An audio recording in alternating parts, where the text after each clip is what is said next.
अब आ जाते हैं clinical manifestation of hepatitis B virus infection.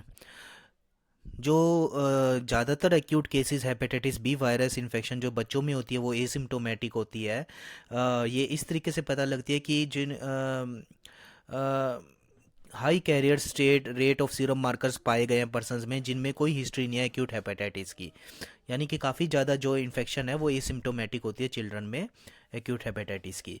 और अगर एसिम्टोमेटिक एपिसोड आते भी हैं तो वो जो है सिमिलर होती है हेपेटाइटिस ए वायरस और हेपेटाइटिस सी वायरस इन्फेक्शन से, मगर थोड़ी ज़्यादा सीवियर होती है और इसमें स्किन और जॉइंट्स इन्वॉल्वमेंट ज़्यादा होती है। तो होता क्या है, सिम्टम्स आने से पहले जो है सीरम एएलटी लेवल जो है ज़्यादा हो जाते हैं और उसके बाद जो है फिटीग, एनोरेक्सिया, मलेज, ये सिम्टम्स आते हैं 6 से 7 हफ्ते बाद एक्सपोजर के। और फिर इलनेस जो है कई बार जो है कुछ बच्चों में जो है उस ये सिम्टम आने से पहले जो है सीरम सिकनेस लाइक प्रोड्रोम भी होता है जिसमें जो है अर्थल्जिया या स्किन लीजन जैसे अर्टिकेरियल रैश, परप्यूरिक मैकुलर और मैकुलोपेपुलर रैशेज आते हैं और उसके बाद जो है ये वाले सिम्टम्स आते हैं। पेपुलर एक्रोडर्मेटाइटिस, जियोनोटी क्रोस्टी सिंड्रोम भी हो सकता है। और जो हम अदर एक्स्ट्रा हेपेटिक कंडीशंस जो कि इम्यून कॉम्प्लेक्सेस के कारण हो सकती है जैसे polyarteritis nodosa, glomerular nephritis, plastic anaemia भी हो सकता है। जॉन्डिस जो है 25% एक्यूटली इन्फेक्टेड पेशेंट्स में होती है सिम्टम और साइन और सिम्टम। और ये जो है 8 वीक बाद डेवलप होते हैं, एक्सपोजर होने के 8 हफ्ते बाद जो है 25% एक्यूटली इन्फेक्टेड पेशेंट में जॉन्डिस दिख सकता है। और ये 4 हफ्ते तक यानी 1 महीने तक रहता है। और यूजली जो है हेपेटाइटिस बी वायरस इन्फेक्शन जो है उसके सिम्टम्स जो है 6 से 8 महीने तक रहते हैं, 6 से 8 हफ्ते तक रहते हैं यानी 2 महीने तक। और जिन पेशेंट्स में H B V viral load ज़्यादा होता है अ, उनमें जो है प्रोग्रेशन के रिस्क ज़्यादा हो जाते हैं।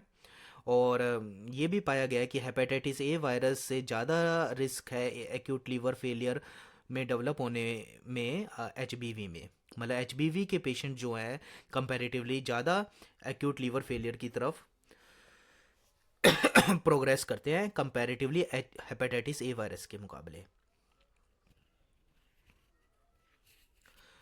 जो पेशेंट रिकवर नहीं होते एच बी वी वायरस से तो वो जो है उनमें से 10% जो है क्रोनिक कैरियर स्टेट में आ जाते हैं।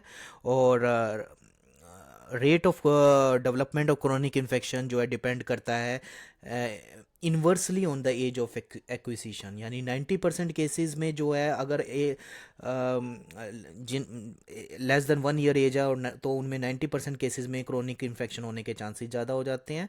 और इसमें जो है सिरहोसिस और हेपेटोसेलुलर कार्सिनोमा भी देखा जा सकता है क्रोनिक इन्फेक्शन की सीक्वले में। क्रोनिक एचबीवी इन्फेक्शन की जो है 3 फेजेस पाए गए हैं जिनमें आ जाता है इम्यून टॉलरेंट, इम्यून एक्टिव और इनएक्टिव। इम्यून टॉलरेंट जो है वो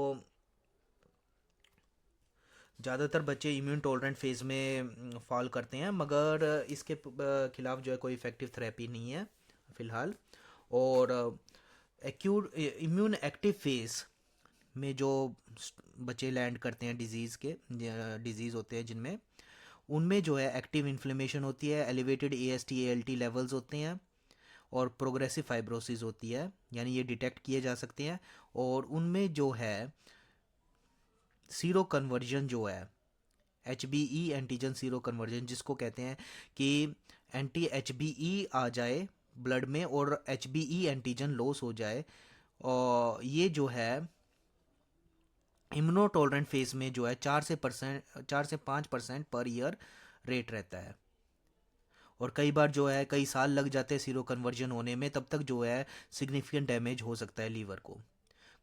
रीएक्टिवेशन हो सकता है क्रोनिक इन्फेक्शन का इम्यूनोसप्रेस चिल्ड्रन में जिनमें जो है कीमोथेरेपी, बायोलॉजिकल इम्यूनोमोडुलेटर जैसे कि इन्फ्लिक्सीमैब, टी सेल डिप्लीटिंग एजेंट्स दिए जाते हैं।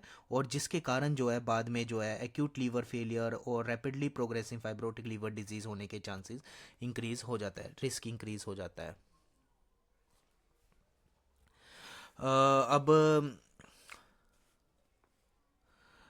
हेपेटाइटिस फ्लेयर्स जो है उसके कॉजेज़ क्या हैं क्रोनिक हेपेटाइटिस बी में?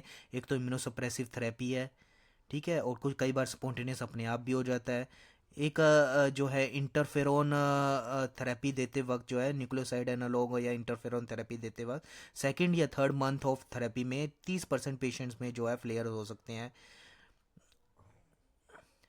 और drug resistant hepatitis B virus है तो एडवांस लीवर डिजीज़ हो सकता है, और विड्रॉल के वक्त हो सकते हैं फ्लेयर्स, एचआईवी ट्रीटमेंट के वक्त हो सकते हैं।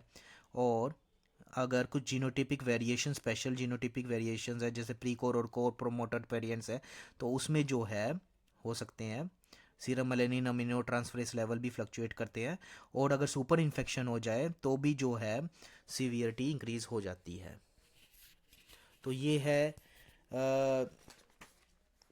Clinical manifestation of hepatitis B.